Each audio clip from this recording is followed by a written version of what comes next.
You are listening to ZTO Radio. This Muslim lady came up to the altar. She had 4-day cancer. She was a Muslim. She renounced Islam. She renounced the situation. She accepted Jesus. She went to the doctor, no trace of cancer. That's the God that I know. That is the Jesus Christ I know. And when I leave, my sister, listen to me carefully. When I leave this world, I'll make Jesus Christ proud. Amen. And heaven will rejoice. Hell will rejoice because I left the battlefield. Welcome to ZTO Radio. I am Frank. Say your names. Scottt. Ray McGuff. There you go. While we're on it, the vaping thing. This is Ray Cave. This is Ray Cave. Go on. Now, explain. There's so many stories going around. I don't know. Well, here's what I actually read. That they have put in place, the federal government, to ban all flavored vape. Yeah. For some reason, they see that vaping is terrible. It's killed 6 people, but 800,000 cancer deaths and cigarettes are still a thing. So I mean, I don't know. Tell me if I'm wrong. What happened was somebody was making illegal cartridges for like Juuls or something, right? And they were adding vitamin E to marijuana versions. Oh, really? Vitamin E, when combined with marijuana, causes this like film. Okay. They didn't know this going into it because the people who are doing this 9 out of 10 times aren't chemists. They're just following somebody's like version. Yeah, basically recipe. Okay. Mm-hmm. So it happens to be that vitamin E will coat your lungs, and then your lungs have Scylla, which is what filters the air. It gets coated and it presses it down, and it's like a sheen, and you can't. Fluid just collects. You don't aspirate. You don't get filtered. Your lungs shut down. Oh, wow. But 6 people have died from this, okay? Mm-hmm. So that's not it's not a terrible, I mean, it's a bad thing. Right. They don't know, the samples they tested all had that one link, the vitamin E. But they don't know that for sure. They have to do more testing. Mm-hmm. So, but just think about the knee-jerk reaction out of the gate, It took years to get seatbelts installed in cars. Mm-hmm. The people were flying through windows every day. So I don't know. The thing about it is they tried this sort of shit with vodka, flavored vodkas and stuff, where they were like, oh, well, too many kids are using flavored vodka. So, we're going to get rid of all these flavors that are geared towards kids. Like, because there is cake vodka and like... Yeah. Oh, the little things that they set next to the register at gas stations. Yeah. Little balls, little cute little cans, multicolored, fruit flavored. I mean, who hasn't seen at the gas station those little 99-cent bottles and just picked one up on the way to work? Yeah. All right. Well, before we do anything, let's go ahead and just go right into some fucking shit. God damn it. Let's go into a clip from Hillbilly Therapy. And then we'll hear some Day Old Dozen from the last Groamy show that they played. We'll hear that. And we'll be right back.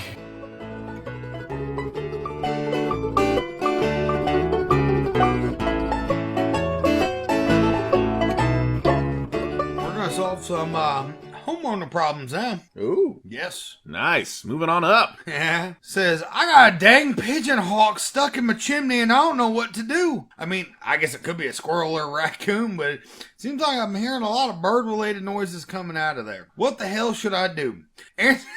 Answer quick, because time is of the essence. It's been like 3 weeks. I don't feel like we say this enough on this podcast, Dan. We are not fucking professionals. We are not. In anything? No, not at all. Animal management. Notice I do not refer to myself as doctor. Yeah, I'm legally prohibited by the state from doing that anymore. The point is, first of all, quick question. That's a story for another episode. That is. Okay. First of all, what the hell's a pigeon hawk? I know what a pigeon is. I know what a hawk is. But what kind of weird Dr. Frankenstein hybrid is a pigeon hawk? What the fuck is that? I lived in the country for 30-something years. I never heard the term pigeon hawk. What the hell's a pigeon hawk? The merlin is a smallish falcon from the northern hemisphere. A bird of prey, sometimes known colloquially as a pigeon hawk in North America. I'm dead serious here. I don't know what that is. If you say you had a pigeon, or you said you had a hawk, or you said you had a raccoon or squirrel or whatever, those are animals I understand. But a pigeon hawk, never heard of it. I'm pretty sure, not 100%, but I'm pretty sure it's not a real animal. I think it's just a general term for a bird. Pigeon hawks are also known as merlant. Okay, and what are the? It is a species of hawk, and known as a pigeon hawk. And how likely is that here in Ohio? I'm just going to guess not likely. So the fact that you're... Well, first of all, we get questions from all over. So it says North Baltimore. There's a North Baltimore, Ohio. Oh, is it really? Yeah. I mean, it says North Baltimore. I mean, you've been in North Baltimore, Maryland. I don't know. I'm not sure what kind of shady place you're in. If you're in North Baltimore, it might be shady. The point is, it's a little too close to D.C. The point is... first of all, I don't know what a pigeon hawk is. Okay, it's a real bird. Congratulations. But the fact that you picked out what kind of bird it is, I don't know. Second of all, before you send, if it's in 3 weeks, before you send it to us, just call somebody. There are animal control people who do this for a living. Our podcast is not going to solve your problem. It's just not. Okay, I'm going to solve the problem. Oh, okay, here we go. Because I've got ideas. Oh, boy, he's got ideas. Here we go. Okay, I'm going to take a lesson that was learned from a child's fairy tale. Oh, that's always a good start. Yes. Yeah. Do you remember the 3 little pigs? Yes. You're going to hire a wolf? No. God damn it. I'm not dumb. 3 little pigs? No, will you let me finish? Maybe. I understand why your wife gets angry at you at times. God and she has every right to. Yeah. Right. No, this is what you do. Okay? You take some wood, you put it in that fireplace right there, and you start a fire. There's one of 2 things is going to happen. Either your pigeon hawk's going to get the fuck out of there, or it's going to die. Either which way, you don't have to deal with the noises anymore.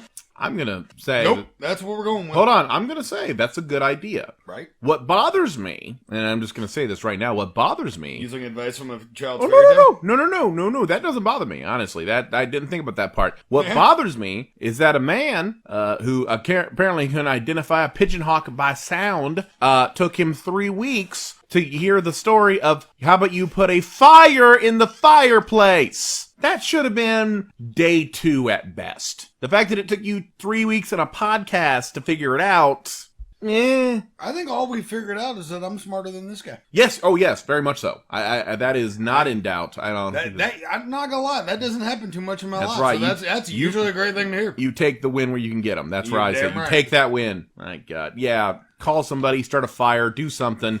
Don't set fire to the rest of your house. Just the fireplace. I feel like I have to stress that with you for some reason.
welcome back to the show. Breaking news, you say? Yes, breaking news. Like, again, I don't know, this just happened within the hour. I don't know if you guys know this already, and it's not good news. I've been laughing because of the way you're saying it, but it's sad news. Okay, sad news. The Cars frontman Rick Ocasek died this evening. Yeah, Did I you guys heard hear about that? that. He found out, and then he told me. I told him on That's the all right. I mean, I'm glad that you guys know, because I know. Yeah. But I've been a fan of the Cars for a long time. Frank, I know you are. Scott, I'm pretty sure you are too, right? I prefer it much more than a pickup truck. Yeah. Or what? What are we talking about? But I really liked this band a lot growing up. Right. I mean, I had several of their cassette tapes. It was a band I could listen to, and my parents didn't immediately want to turn it off. Right. You know, my mom and dad. Well, I don't think they had a bad song. No, that's what I was saying. I wanted to say, what are your favorite songs? I'm Not the One. Yeah, I like that one a lot. that's a good one. God, I can't ever think of the names of their songs. Honestly, Moving in stereo. Moving in Stereo. Phoebe Not Cates. even thinking about the Cars. I like Rick Ocasek's solo stuff a lot. Yeah. Like, he had some really great solo stuff too. He has like 2 solid albums at least. But I wanted to say, My Best Friend's Girl and Let the Good Times Roll out of the ones I wrote down are probably those are songs that are groundbreaking. They literally define a time period, you know. Yeah. So and we just lost Eddie Money not too long ago. I said to Scott, I'm like, we better keep an eye on Huey Lewis and check in on who's some other dudes from that. Huey Lewis isn't doing Peter well. Gabriel. He has full auditory failure. Really? So he can't sing anymore. He can't sing anymore. Wow, that's a fucking shame. Yeah. Might as well be dead, right, Scott? Wow. A lot more. Way to throw that on Scott over here.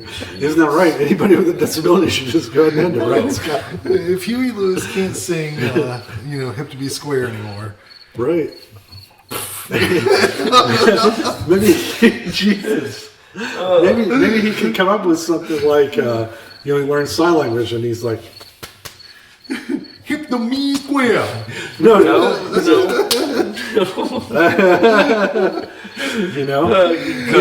Where do you got to I should cut that out, but I'm not going to cut it out. I'm actually going to go even harder because I'm going to complain about some recent events that have happened. Did you see any of that Rex Fest stuff? The Rex Fest. It was Lima. It was a festival. Mark Harper and sound for it. Oh yeah, I saw. I mean, I didn't know much about it prior to that, but I saw Mark. I just wanted to talk a little bit about it because that's so hilarious to me. A couple years ago, the guys from Cursive Z, I was hanging out with them and I was talking to them. They were playing this thing. They were talking big things about this festival, and they had mentioned some guy who is going by the name of Capital P. Capital P-E-E is his name. It's a play on capital punishment, and he's also urine. Yeah, it's funny. But really, this guy's a rap dude. No, he.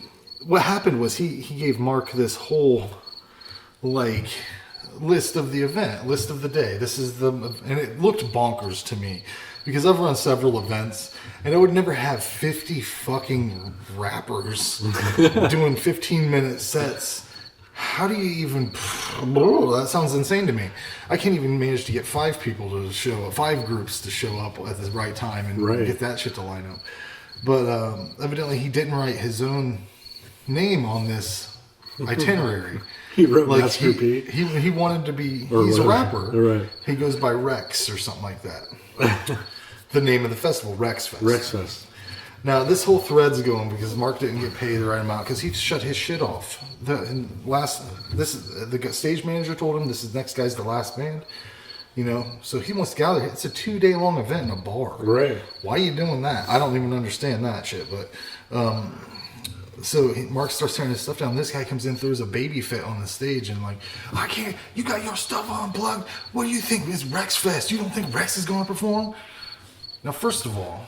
On the thread, on this internet thread, he said, if you went to Limp Bizkit Fest, would you not expect to see Limp Bizkit? Well, yeah. Well, yeah, it's fucking Limp Bizkit, though. I'm not saying they're great or anything, but people know who they are. I've been dealing with Lima and area music for 7-8 years since we started doing the Groamy show. And you've never heard of this dude. So, of course, since Rex Fest with a Z, It sounds like some asinine, stupid-ass festival that someone would throw around here. Yeah. Of course, I'm not going to think there's a guy called Rex, because I've never heard of a guy called Rex. But the way he acted, and the thing that's hilarious is he's a rapper, and all of his comments on this thread were unintelligible. You couldn't read them. They were just like an idiot threw words at a computer. So let me get this straight, though. 49 other acts had great sound and had a great time, right? No, because a lot of them canceled. Oh.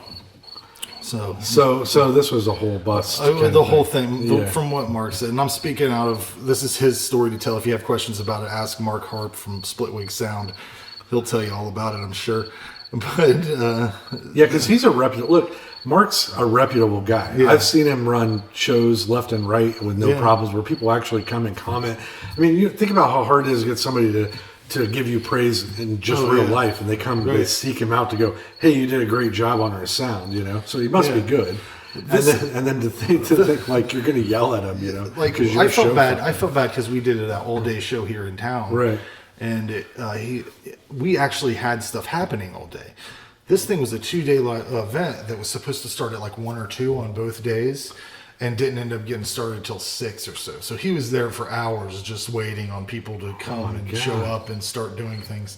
Yeah. So, you know, I probably would have quit. I'll be honest with you. I would have just told him after probably, what do you think, man? After the first hour, you know, like where you're like, people are canceling left and right, and you're going to be stuck there for 5 hours. I wouldn't. Yeah, I'd be like, nah. I can't do that. Yeah. I would do the whole thing, and then it would just be at the end. I'd be like, okay, well, that's just, I'm not going to do it for you again. You know what I mean? Like, once it's over, I'd straight up pull my shit right out of there and go, hey, fuck you guys. And I'm all for, like, everybody who wants to throw events around the area, go ahead and do it. But let's start small, because we're trying to throw small events, you know, that last a few, 5-6 hours. That's a long time, right? You know, it allows people to come and go. Yeah, at certain times, not have to be there the whole time. But these people that want to do these crazy 2-day events, I don't understand it. There was another one called the Live Laughs Comedy Festival that was done by our friend. What was his name? Oh God, that comedian dude that didn't. Comedian guy that didn't want to pay anybody. Brooks Robinson. Yeah. Well, I talked to a comedian who has been working some of his shows still, and now he's paying people. Is he? Just not a lot. Not even close to what they deserve. He should be doing that, but he should not be trying to throw this festival. Yeah. Because did you see anything from it? Oh, yeah. I saw a video that made me laugh right out loud, not because of the jokes. I saw a video from this event, which is a festival at a... it's like a fairground. It's a fairgrounds, and this time it was inside like a fair barn where they would auction off. This is what everything I saw. He had a big, expensive banner. Like, I don't know how he paid. He somehow got a Monster sponsorship, but I saw like 12 people sitting on benches, and then I saw a video of people playing asshole or whatever, cornhole. Yeah. In like just hillbillies, you know, it's silly shit. No, first of all, it's very hard to get people to come out for live comedy. If you can do it, you got to knock it down to about 2-hour-long show. If you're just doing, from what I've seen, work. Mm-hmm. Nobody wants to sit in a barn in a fairgrounds for 2 days watching stand-up comedy. I love stand-up comedy. Yeah, I don't want to be. They should mix it up with like a musical act or some variety show. You have to build the interest though before you can throw a 2-day festival. I just think. Well, I don't think that you could get. Like, you'd have to get real comedians. That's the thing. Yeah. Like, if Patton Oswalt's throwing a 2-day festival, I know he's bringing talent. And last year when they did this, I didn't think they were going to do it again, because last year they had what's that? Donnie Baker. Donnie Baker. Yeah. And they didn't pay him. Right. And then he put a video out that said he was going to sue Brooks Robinson. Yeah. So his video was great too. It was like, I just want you to, if you know him, just tell him I said I'm going to get my money. You know, that kind of thing. Like, you pay Donnie when you invite him out. Yeah. But yeah, he did that to a bunch of shit. Like, I mean, this guy is notorious for. I know that people still like him for whatever reason, but I told him to stick his comedy up his ass and never call me again. I blocked him on everything. So, but I just wanted to mention that. That's a little inside local events kind of stuff. Let's get into another let's get into a clip from SchlockFest, actually, from your recent episode. All right. A lot of fun things there. Well, you want to explain what happened on the episode? Yeah, I mean, basically, the premise of SchlockFest is that I'm being tortured with a terrible schlocky film. We agreed on one film, My Boyfriend's Back, from 1993, the first zombie romantic comedy, I guess. I remember it as a kid vaguely, seeing it maybe once. But anyways, so that's what I was prepared to see. He even told me to do some homework on it. And then I get there, we start to promo it like we normally would do, give a little feedback on what the thing is and what budgets were and things. Next thing I know, he's singing Limp Bizkit off to the side. And he's like, we're not doing this. And he throws the paper and cuts in, and we're doing Limp Bizkit's Fred Durst's writing and directorial movie, The Fanatic, with John Travolta starring as basically a handicapped fellow who's a stalker, and it was the worst acting I've ever seen in a movie in a long time. So. So we'll hear a little clip from that, and then we will be right back. It's just one of those days!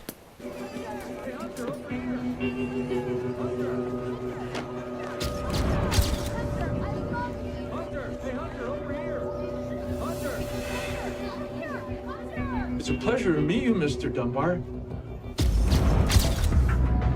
Is Hunter Dunbar here tonight? That's enough. I need to get an autograph. Don't let him do this to me. I'm a fan. I'm a #1 fan. Is it difficult to find famous people's houses? I use my Star Map app. You have to be careful. I don't want you to be accused of stalking.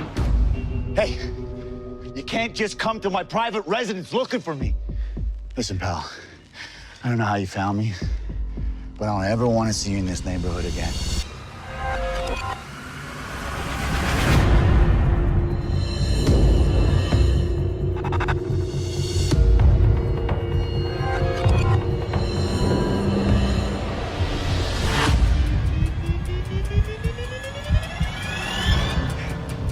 Help! I just wanted an autograph. Wait! Out of your mind.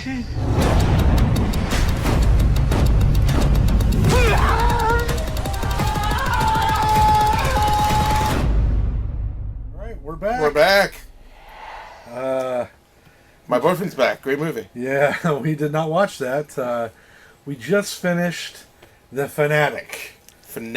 With John Travolta and that guy from Idle Hands. Yes. The guy from Idle Hands. I have to say, I'm at a loss for words here.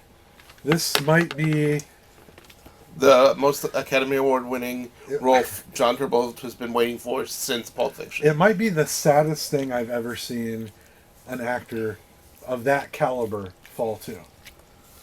I literally, okay, here's my biggest problem with this movie, is I've been this guy, Moose. Oh.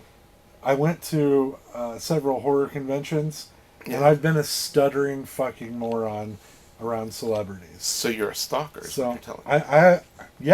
I did. And when I went to California one time, I bought a map of the stars. I went to Ozzy Osbourne's house. We got kicked out of Steve Martin's area. I have been a stalker. I walked around with a map of the stars looking at Star's house. All right, well, let's digress and tell everybody about this wonderful film I make you watch. So The Fanatic, tagline is, you are a fan. Without you, I am nothing. Hunter Dunbar. Hunter Dunbar is a fictional version of every big horror movie actor ever. He's like the dude, played by Devin Sawa. Is that how you say it? Sawa. From Idle Hands. And our main character... And Stan from the Eminem video. That's right, he was Stan in the Eminem video. Yes. Moose is played, that's our main character, by John Travolta. He's played in a very Mice and Men, Lenny scenario. You are so nice. Yeah. Look, boys and girls. You've seen the movie Tropic Thunder. Yeah. He is Simple Jack. He's Simple Jack. So that's how the movie opens. This fucking village idiot Moose that Travolta plays, who's a huge movie fan, goes into a memorabilia store. He's buddies with the guy. And his very first line of dialogue is, I can't talk too long. I've got to poo. Hey, Aaron. Chocolate mousse. I can't talk too long. I gotta poo. That sets the bar for this film. I mean that's brilliant. No room for dialogue. Yeah. Heavy monologue in this movie. Here's how Travolta plays this guy. You just have to go. Hey, he's rocking all the time. He I goes, gotta poo. I can't talk very long. I gotta poo. He's gone full on Simple Jack. Simple Jack. I mean, please flash the image of Simple Jack, Aaron. Yes. Insert Simple Jack here. Juxtapose with Travolta's Moose from this movie. And they're the same character. They're the same character. Okay, so Moose is clearly a big fan of the fake guy. Well, he's fake for not in the film. In the film, Hunter Dunbar is a big movie actor. He is ginormous. He finds out that Hunter Dunbar is going to be signing autographs at this very store. So he buys a $300 leather jacket. Yes, it's a jacket. Kind of. It's like cut off. Yeah. That says Rico on it. And yeah, it's from one of his movies. Yeah. To come back. Vampire Killer. Yeah, come back and get signed at the signing. He wears it on the front so that Rico's across his chest. Gets on his little moped. And this is where we go to see where does this guy live? Yeah. Where's this guy? What's he about? But before that, What? before all of this, no, we get a voiceover. Oh yes, that's right. By a character named Leah. We don't know her name is Leah. We don't know anything. All we get is a voiceover about how Los Angeles sucks. Yeah. It sucks the soul out of people. It's Yeah. broken dreams, and Moose is great. But Moose is great. Her name is Anna Gulja as Leah. She was pretty good. I'll give her props on this. Okay. The nose ring bothered me, but it always does. Nose rings are nose rings. I've never been a huge fan. This is okay. Looking like a bull and you're a girl. Yeah. I'm sorry. But anyway, so we get this voiceover. Like I said, he's in the shop. He buys the thing. He goes home to his house. He's talking to himself in the mirror, like imagining meeting Mr. Dunbar. But he keeps rubbing his ear and sniffing it. I swear to God, he does this. Oh yeah. Hi, Mr. Good. Dunbar. I've got all of your movies on VHS and DVD. I'm telling you, this movie is fucking disgusting sad. You love it. It's terrible. Okay. So this guy's practicing meeting his favorite artist and finally gives up. Cuts to an alleyway. He's sitting there with his head against the wall, and this is where we meet Leah. We meet Leah for the first time, and you find out she is a paparazzi. She's a photojournalist. Yeah, she's a TMZ wannabe paparazzo. She's trying to sneak Moose into this party where she believes Hunter Dunbar is going to be. She finally gets Moose in by throwing him over this wall, like giving the old lift up, like a cartoon. But she did ask him to bring bolt cutters. Yeah, he brings scissors, which is hilarious. But he's like, I don't know what those are. Anyways, she throws him over. His first thing is my shirt okay? Because he's got this horror shirt on. It's a one of a kind, according to him. They don't make them. It's got Universal movie monsters actually on it. It's pretty cool. I actually would wear the shirt. I would wear it too. But I wouldn't be a fucking weirdo about it. But anyways, yes, you would. I probably would. So he's over the wall. They're at this party. She climbs over. She starts taking pictures of people. He starts going around sniffing food. He asks the bartender whether or not he can. The bartender's like, "What do you have?" He's like, "A milkshake, a strawberry milkshake. I like a strawberry milkshake made with real ice cream." And the guy's like, "Dude, we have soda and beer and whiskey. It's a bar. I don't want none of that." And do you know if Dunbar's going to be here? And the guy's like, who? He's like, never mind. He walks away all pissed off. Starts sniffing the food. Then he sees this chick named Amanda, who was one of Dunbar's co-stars. Goes up to her, has a whole moment where she's actually flattered by his love of her films, and then freaks out when he's like, I want an autograph. And they kick him out because he's like trying to get an autograph. She tells him Dunbar's not coming to this party because he's taking care of his kid, you know, right? He gets thrown out. It's a whole thing. He fucks it up. He doesn't get the autograph. He gets told to fuck off, right? So he goes back home. We find out what his job is. He's a street performer. He is a street performer. And what kind of street performer is he, Randy? He dresses like an old cop from London. Poppycock! Yeah, he says. Poppycock! He's practicing in this mirror again, his Poppycock! British accent. Poppycock!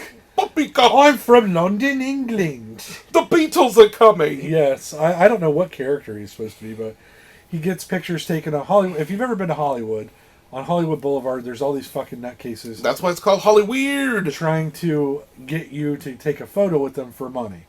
When I was there, I was trying to get a picture with Supergirl, and Superman walked up, and I was like, fuck off, dude. Quit trying to... Then I ended up getting a picture with both of them because I felt bad. They're both Spanish, so I have Spanish Superman and Spanish Supergirl. Please find this photo. I see it. I have the photo. And post it on your social media. When I get home tomorrow night, I'll post it on social media. So Aaron England, Franklin the Wizard, can have it. The Wiz. So anyways, in Hollywood, Los Angeles, this shit all really happens. I don't know about the stalking, I would imagine.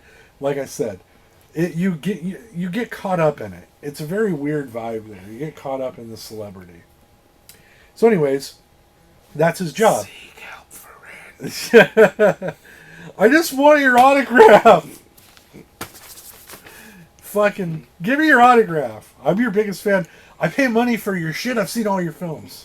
Give me your autograph. This is if Randy was stalking Quentin Tarantino. Come on. This movie would be real life for Randy. I just want to talk to you about films. Is that so much to ask? Yeah. Quentin Tarantino.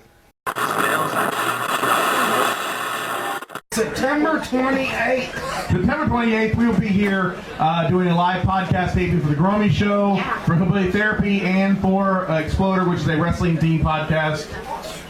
It's one of those things where I feel like you're saying everything that I probably should be saying. I'm just kidding. I don't know. He's also my co-host on a wonderful show that we're going to be doing that he mentioned called Hillbilly Therapy. Yes. That you guys can find on Facebook, Spotify, and all that fun stuff.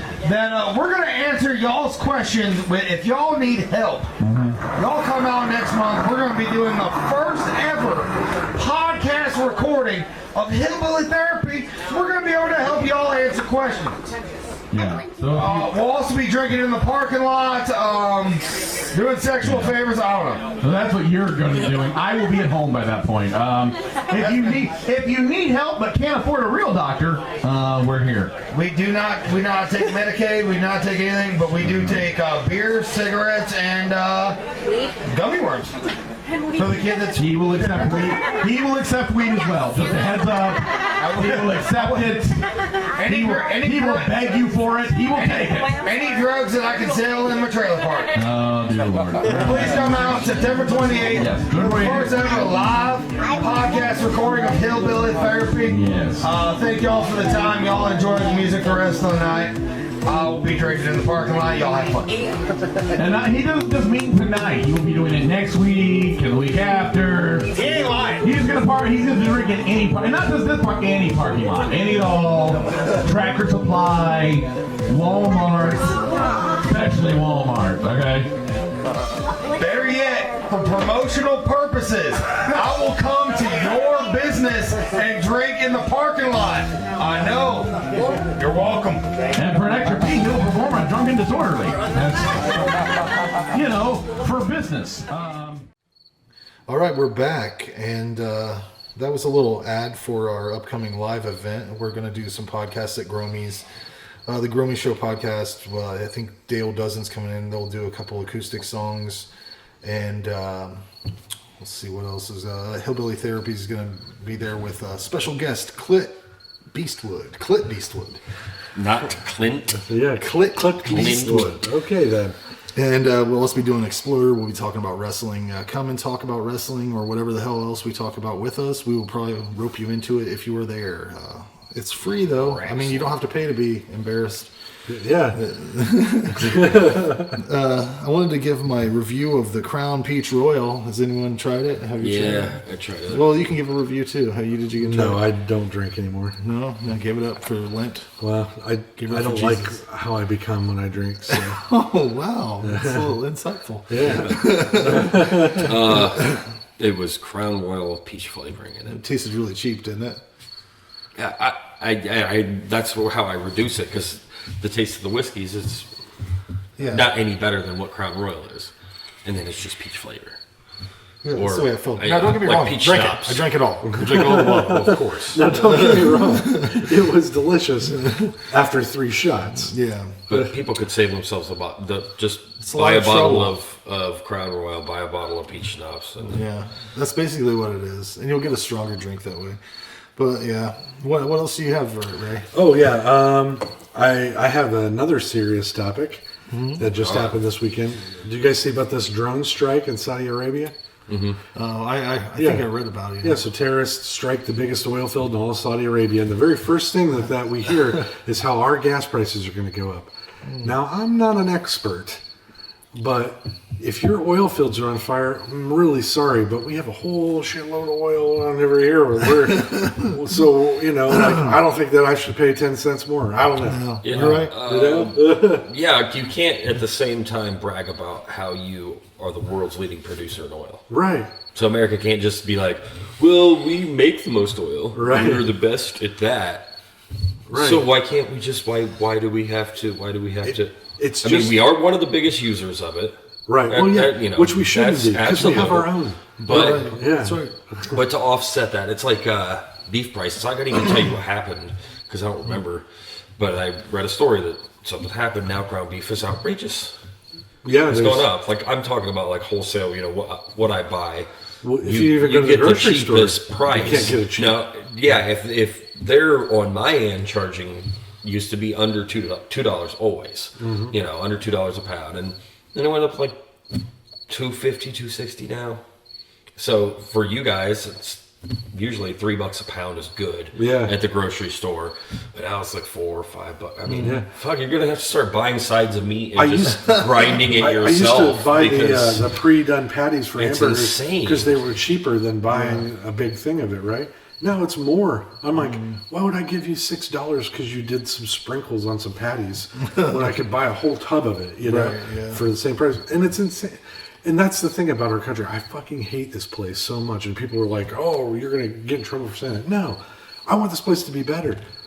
All this shit was promised to me in the 80s. And now here we are. I'm 38 years old, and things are worse than they were. Well, when you live in a capitalist society, they basically said, if you can capitalize, go ahead and do it. Man, it's American way. If you can do it, if I can make money off of making you think that something's wrong with you, and I can sell you these magic beans, then fuck it, man. If there's as long as you can get somebody to sign a name, agree to a contract, say yes over the phone, like the part that they're like, you guys get to do whatever you want, go for it, but when we start doing shit, like we were talking earlier, like a plant.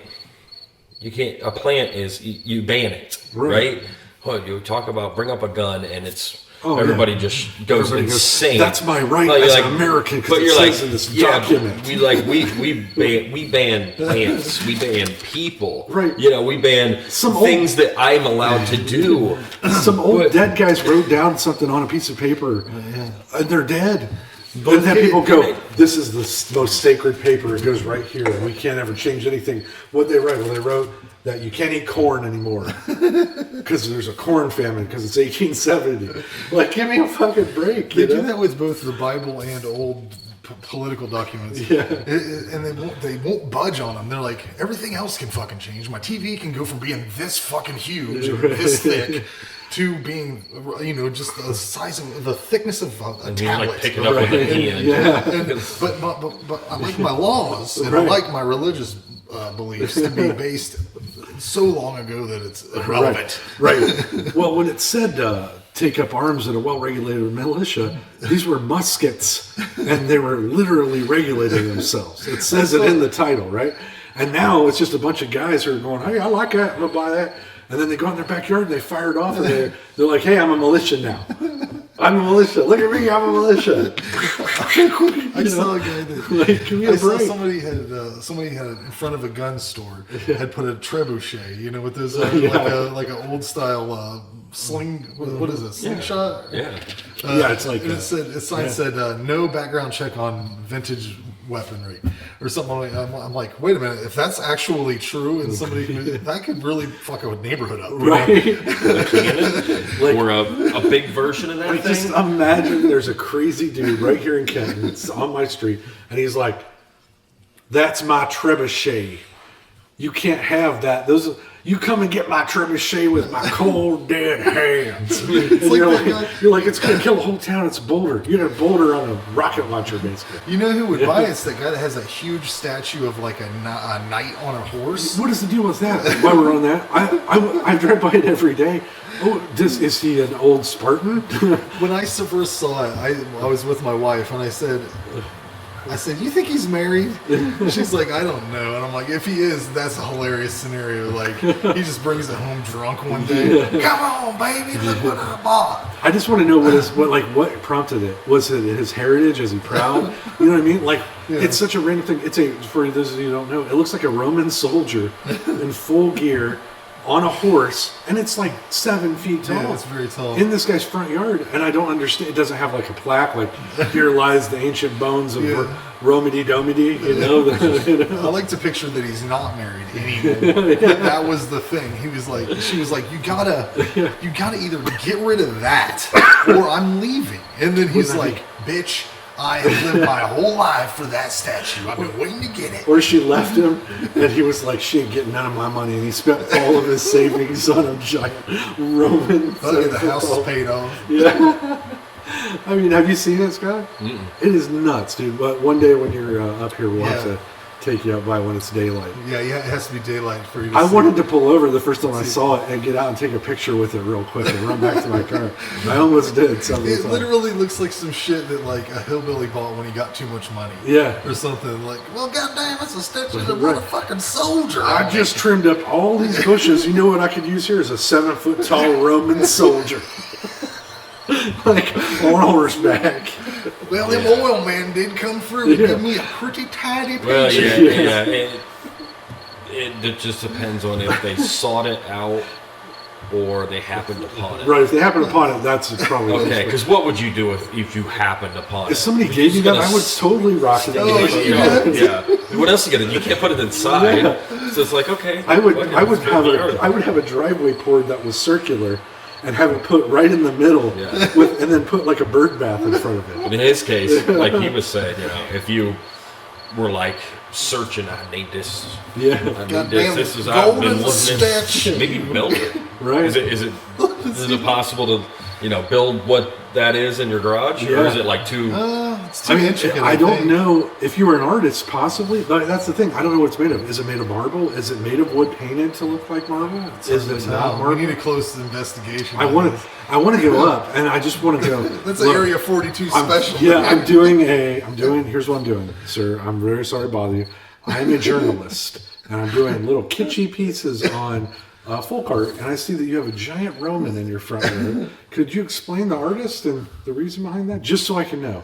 I'll fucking have a notepad, and I'll look official. We need to just get a good picture of it and put it online and say, does anybody know the story? What is going on? If anybody knows now, if you live in Kenton, you'll know. If you live here, you know this. You've seen it.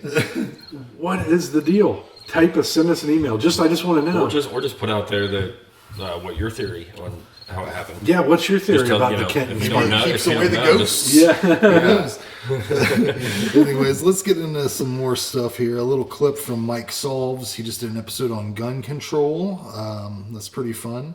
He solved it, by the way. He did. He solves all stuff. Man. And then I want to hit a clip from John Ruggiero's stand-up comedy at the last Groamy show. He did a piece about stand-up comedy at a baby shower. It was great. That had me in tears. But I also want to say to him, John Ruggiero, accept my friend request. I don't know why you didn't, but hey. What's up? Yeah, accept it. Thank you. The crickets really Is that what you punctuated tell that. ladies? Jesus, you're going to have to work on that. Yeah. We'll be right back. Don't tell me what to do.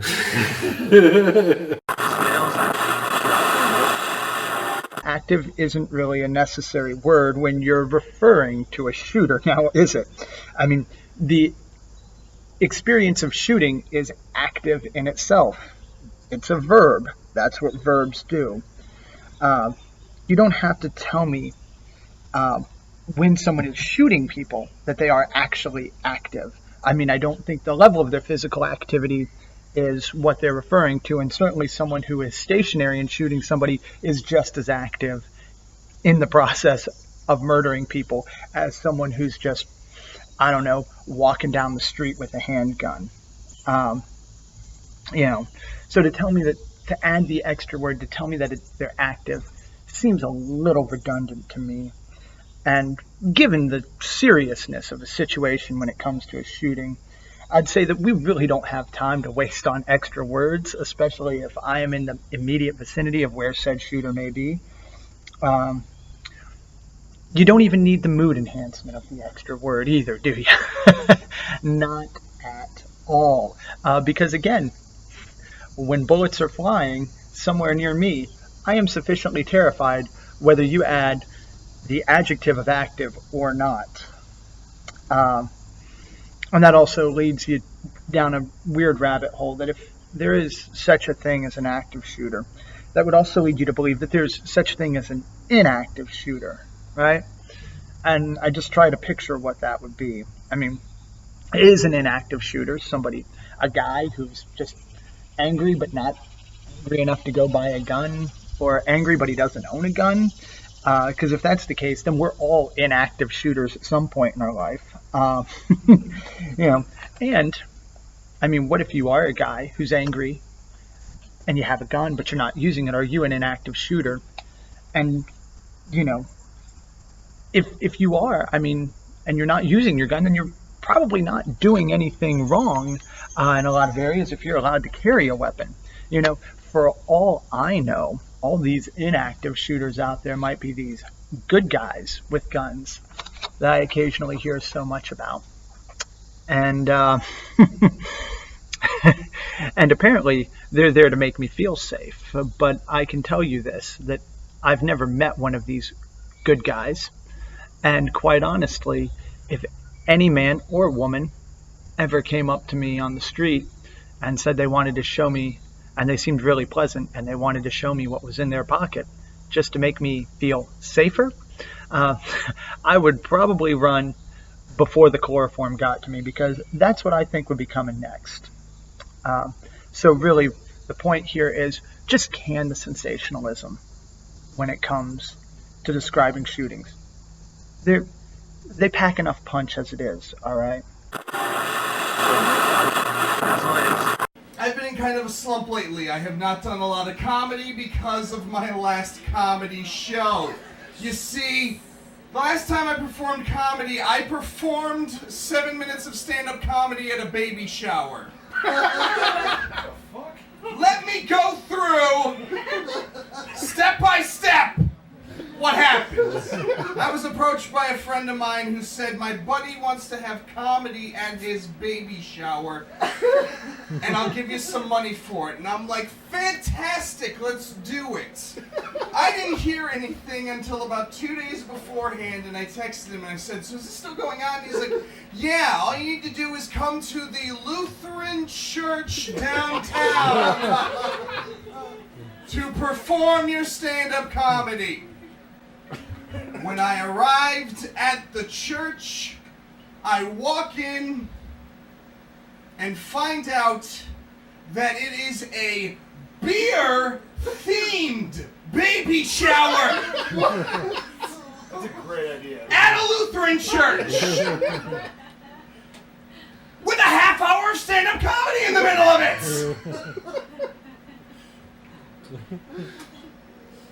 I'm sorry, I'm not starting with a joke. This is just what happened, everybody. I walk in, there are beer mug balloons, a full spread of all kinds of beers that you could think of, and then we got party favors. Oh, did we get party favors? I have in my pocket the greatest thing I have ever been given for doing stand-up comedy. It is a bottle opener in the shape of a baby bottle with the words "Poppin' Bottles" etched onto it. The only joke I have been able to come up with since I was at this show about a month ago was the fact that a beer-themed baby shower sounds like something you would hear as a defense in a Judge Judy trial. Of course I left his ass. Look what he made me do for a baby shower.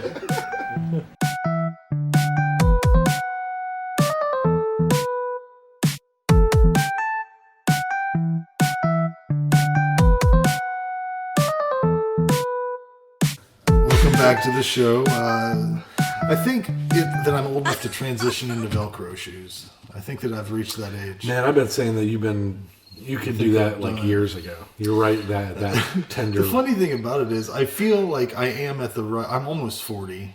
So, are you 40 yet? No, I'm 38. I turned 39 in February. And I think around 40 is when you transition into Velcro shoes, but I still feel like a fucking man baby. Is that weird? Because I don't feel like an adult. When I see some people from my school, and I'm like, that is a grown-up man there. And I look at myself, I'm like, I'm wearing a He-Man shirt. Right. And a sock hat. You look at him and you're like, man, that guy, he looks completely different than me, but we do the same things. Right. You know? Yeah. I'm almost 40. I do videos and podcasts with my friends. Look at me not watching my diet in any way, in any way, shape, or form, my intake of anything. And then I look at some of these people, and they've got the same amount of kids I do, and they look like they've got their shit together way more than me. And I'm like, am I doing it wrong? And then I think, I can't be, because I'm fairly happy. Right. So, I think that's the key, right? If you're happy. But I feel like I should look like these other guys. Like maybe I should get these shirts. First you get the shirts, like the button ups, the cuff. You cuff them up. Maybe I wear those 5 days a week. So right. I know what you're saying. Thanks. Yeah, but like I see these people out everywhere wearing this shit. Yeah. Like they change when they get home into some different dress shit. I don't know. I think you have to always be ready. Certain people in our age group especially have to be ready at all times to go to some sort of VFW function. Anytime they're like, oh man, tonight's the big steak dinner, and I might win a raffle. And so they put a new button up on, because they don't want to wear the one they had on all day, probably is a little sweaty, put the new button up on, and they're ready. They got their pocket shorts on and their boat shoes and their hair's all combed, and they go, honey, are we going to that steak dinner? We might win a raffle. I think they have to be ready. Seems like a lot of people I know have grown up and become actual adult people. And then I'm still sitting around playing video games and fucking playing. I'm like a kid. I'm a kid. Some people that makes them happy, but some people, they, they're working towards getting to where you're at. Mm-hmm. You know, and if you're doing that and you end up spending your whole life doing it, what's the purpose? Yeah. Unless you get a really long retirement in which you can, if you do that shit and adult real hard, and then you can, retire early and do what you want, that's great. But, you're going to be miserable for 3/4 of your life, and then you're planning on being the happiest at the later part of your life. Mm-hmm. How much sense does that make? And now we're living less. We're living less. So, being like, I'm retired at 65. What do you go? 10 years of not working when you're old and everything hurts. Like, no.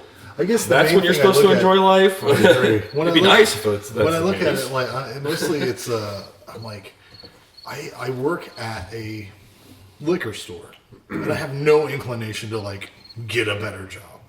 I don't. I'm making enough money. I don't care. I don't give a fuck. I don't care because I'm gonna die sometime. Mm-hmm. So that's the way I look at it. And I look at a lot of these guys I'm a CEO. I know a lot of people that have jobs that they're traveling around and shit. They have extra money. I never have extra money. It's always bills are paid.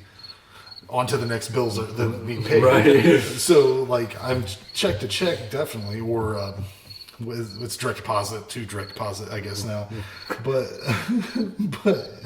anyways. I never have savings, so I definitely am a child in that manner. Because if I have extra money, I spend it, Because I'm like, what the fuck am I saving it for? I mean, it's just gonna be spent at some time on some stupid ass bill, That's what credit cards are for, emergencies, right? I agree. So I just feel like a man baby. That's all. I'm just wanting to rant. I'm with you. This house ownership thing is literally, it's aged me. Look at my hair. It's aged me like 10 years, and I've lived here a year at the end of this October. Well, and I literally am just like, I don't know how people were excited about doing this. It's very difficult. It was a lot easier when I just had an apartment and people were like, here's the things that you have to do. We'll have an old man come by and fix your things. Yeah.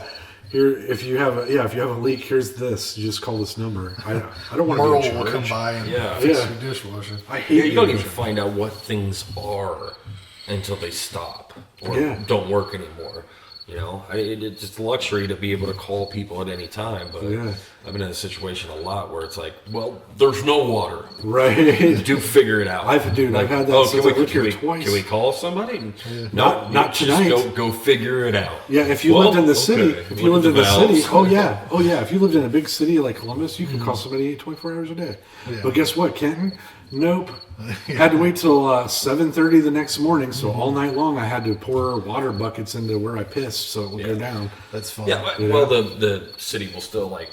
Well, I don't live here. I don't live in the city. I live in the country. City limits, they take care of that kind of stuff up to your house. If a pipe burst in your bathroom in the middle of the night, the city's not going to come in and fix it for you. Like, you have to at least know where to shut it off at. Yeah. Where, I remember being in the basement, at the old house. I remember Fish coming and waking me up one day because the upstairs sink had just burst and it was like flowing down the stairs like a river.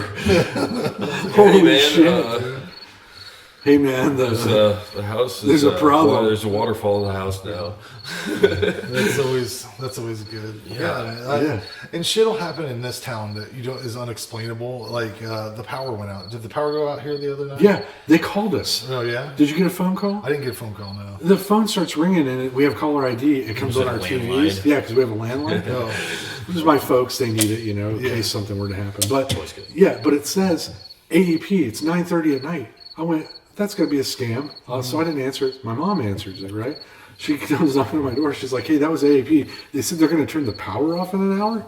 And I went, well, it can't be bill related because they're not allowed to call us at 9:30 at night. And they would have done it way earlier. And she's like, well, what do we do? And I go, I guess we wait and see. So 10 o'clock-ish rolled around and it was still on. So I go to bed. I'm watching TV just like, and then it powers off for like 40 minutes. But it was so quiet here. And that's the other thing I'm not used to still. City noises are constant, even with the power. Doesn't it hurt your ears a little bit when it's too quiet? Yeah, it was driving me nuts. I couldn't sleep. I got up and was just staring out a window like why has my neighbor's got lighted at their little patio? Oh, it must be one of those one of those solar things. But I'm like, I wish I had power. Yeah, the funny thing about it was I didn't know it was going to happen. I didn't know that it was a planned thing until after power came back on and I saw it on the internet. Yeah. But my kids like were in their beds, right? But they weren't asleep. I was fighting with them to get them to sleep. And there was lights on, and then all of the lights in our whole neighborhood go out. And they start losing their minds. They're like, where's the power? There's no power. Yeah. And I'm like, shut up. It's fine. It'll come back on. Just lay down and go to sleep anyways. Right. And I was out there trying to fiddle around with candles and light these candles and stuff. And the guy from that we rent out our upstairs, the guy up there sends a text to Martha and says, the power went out. And she sent me the message because she wasn't home. Yeah. And she said, he says the power's out. I'm like, it's out in the whole neighborhood. I don't control that. What does he want me to do? Like, all he would have to do is look out the window and see pitch black, and be like, well, it looks like it's out all over. Yeah. Maybe I shouldn't get a little ridiculous. We flipped your switch off. But it really made me mad because we're not talking. It's the middle of summer too. That was a hot night. Yeah, air conditioning goes off. Yeah, air conditioning went off. I opened my window up. We're all doing this now. Sorry, I'll do this. Yeah. It does suck. But I'm sure if they're doing major shit, and then it made me realize. It just seems like just a weird time. Usually it would be during work hours or whatever. So right, but it made me realize that there's no way I could live. I've always imagined myself as somebody that could live off the grid. I can't. It sucks with that power. You forget everything that you need it for. You would need all the stuff to go along with like having a windmill and a solar panel or whatever, right? And having everything hooked up to be off the grid. Well, no, that's what I would like. If I had to be off the grid, I was like, okay, well, let me get at least some power and a little bit of water out of the ground. Like a catastrophe happened, and I had to live here for the rest of my life with just martial law and you know what I mean, like hunting my own food and stuff. I would die. I would just die. I really would. There's no way. I would just go into town and loot and fight with people and steal guns and shit. How about I be a marauder? I'll show you how to be a potato farmer. How about that? All right. There's a few very easy ways to do it. Well, you can get like at this time of year, you can go out and just pick 100 pounds of potatoes, and then you put during my part of them in the garage, and then you plant them again next year. How's he going to have time for all these potatoes when he's marauding? I'm going to be marauding around. How far are you going to be marauding? Well, they're going to call me. They're going to How long do you think? A warlord. How long do you think? Yeah. How long do you think it would take after? I don't know. What would have to happen? What's the word? Where's the line? I don't know. Where people just because there's a point where everyone's just gonna go fuck it, and they're oh my god, the fish. He won that. I got it. He won that. It's got a plaque on it. There we go. Yeah, with his name on it. My uncle had this mounted for me. Oh really? Yeah. That's an actual fish. It's an actual fish. No, I'm not gonna touch it. Wow. Yeah. It looks a little like it's not sitting right. Yeah, it's all right. Here, I'll fix it later. Oh boy. At what point? How bad do things got to get before everyone just says "fuck it" and starts looting? Well, because they're gonna there's gonna be instantly people are gonna start murdering and taking everything that they can get. But it would be. But my thoughts are with you on it because at some point it's going to devolve. But at first, I think people would pull together to try to help because your mentality is like, hey, we're still trying to keep society going. Things are going to get better, and then there's still going to be rules. But after, say, a year or 6 months, when you know that rules ain't going to apply anymore, you start to make your own rules, and that's when shit's going to come into play. I think there's going to be other people making the rules for us at that point. That's what I'd be afraid of. Because if I can self-sustain and just have I only need some water and food. But then people with guns are going to keep coming and trying to take it from me. Well, that's what you got to make. Like you're in a prime spot because you're pretty far out. I'm pretty far out. Frank is who we'd have to worry about. Frank's in the city. No, I think the people would loot the grocery stores and instantly leave the city. You can't squeeze blood from a fucking beat, man. I think the take it. Town people would fuck each other up. Hopefully, weed some of the so we would have time. Yeah, we would have time to fortify, get with our neighbors. I've said it before. I would very much be like a rat. I would be sneaking around. I would be taking things. Yeah. I would be going back to my basement because eating real fast. Cotton candy I got, guys. There's nobody asking for cotton candy. Yeah. I'd get all the shit nobody wants. Right. Because nobody wants. Look, Martha. I got all these painkillers and cotton candy. They're just in the store. Well, did you get us meat? Well, all the meat's gone. I got 26 cans of pearl onions. Yeah. I got 7 tins of Spam. I think Spam's going to be a little bit more valuable. I think that'll be gone. People will be selling their ass for Spam. Oh yeah, I got this lunch loaf. How's that sit for you? Like, I got some of that tin meat. Yeah, I'd like to think every time you do stuff outside, because I could plant a garden and I'm doing the potato thing right now. It started with 6 rotten potatoes that I was going to throw away, but I had them in a dark place and I forgot about them. They started to sprout.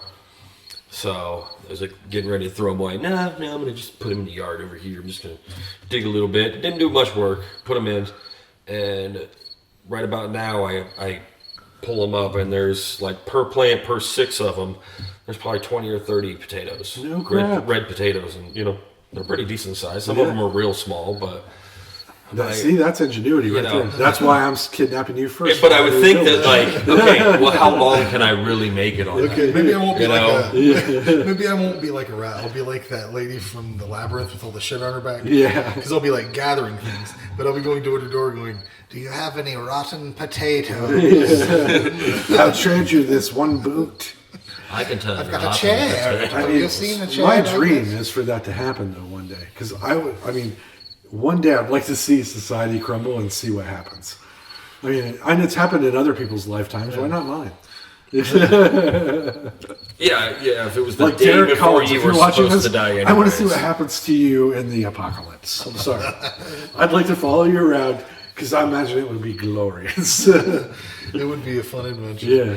And that's a compliment on you. I know you know how to do things. Let's get into some music here. I got a rock block planned. We got Kingpin, Hell's Fire Sinners, Slutbomb, and Suffocate Faster. Ooh. We'll be right back. Here I sit, I fade away from this life.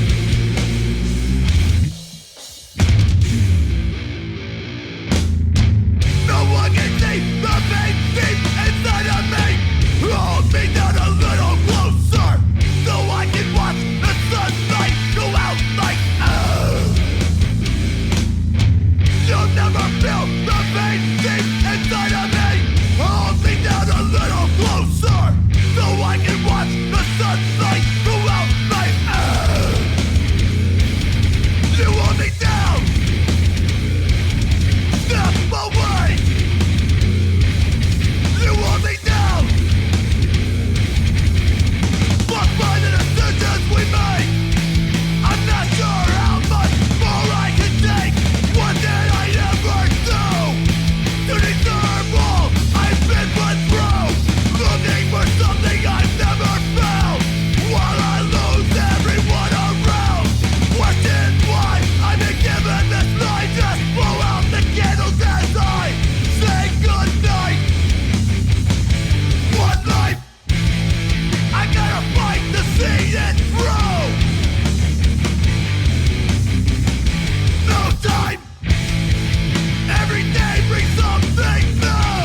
psychos?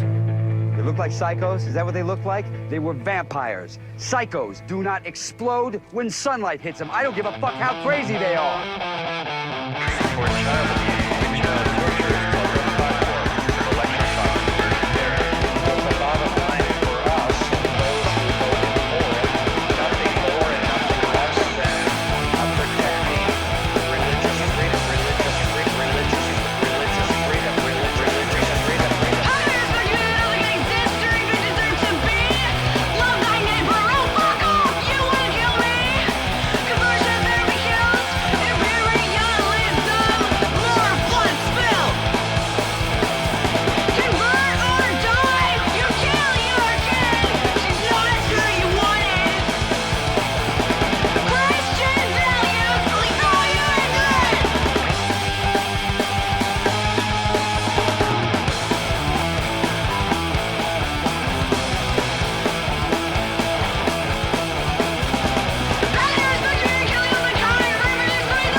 Do you have more topics? I have one more thing I just want to bring up. That's well, why don't you bring it back in, and then we'll go right into it. This is ZTO Radio.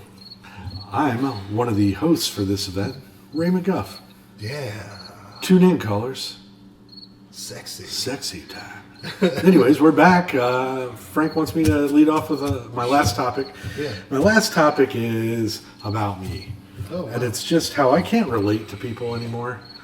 Like, I used to be the guy at work who would like each time you got promoted or moved to a different department, I'd sit back for a day or two and I'd watch everybody, and I'd get in there. I'd be like, okay, this guy's this kind of type of person, and I'd filter in, and I would be that thing for everybody. Oh yeah. You know, just because, and then I would be the coworker. Everybody's like, invite me to do stuff.